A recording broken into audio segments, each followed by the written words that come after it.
Jenis-jenis peninggalan sejarah. Apa saja? Yang pertama, makam.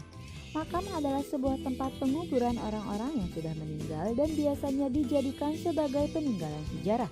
Contohnya yaitu makam Sunan Kalijaga di Demak.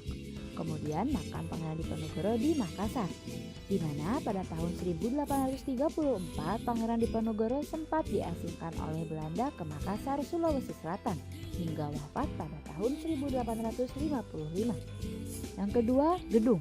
Peninggalan sejarah berupa gedung merupakan bangunan yang dibangun pada masa lampau. Contohnya yaitu Lawang Sewu di Semarang, di mana pada masa kolonial Belanda Lawang Sewu merupakan salah satu perusahaan kereta api.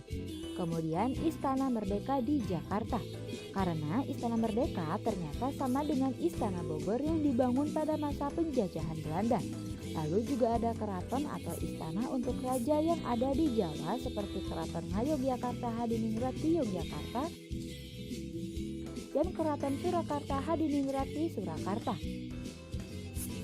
Yang ketiga, monumen.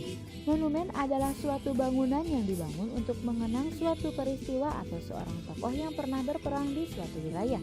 Contohnya yaitu Monas atau Monumen Nasional di Jakarta yang dibangun pada masa demokrasi terpimpin atau masa pemerintahan Presiden Soekarno.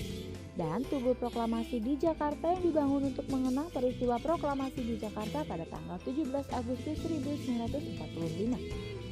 Kemudian ada Monumen Palagan Ambarawa di Semarang yang dibangun untuk mengenang peristiwa Palagan Ambarawa pada 12 sampai 15 Desember 1945.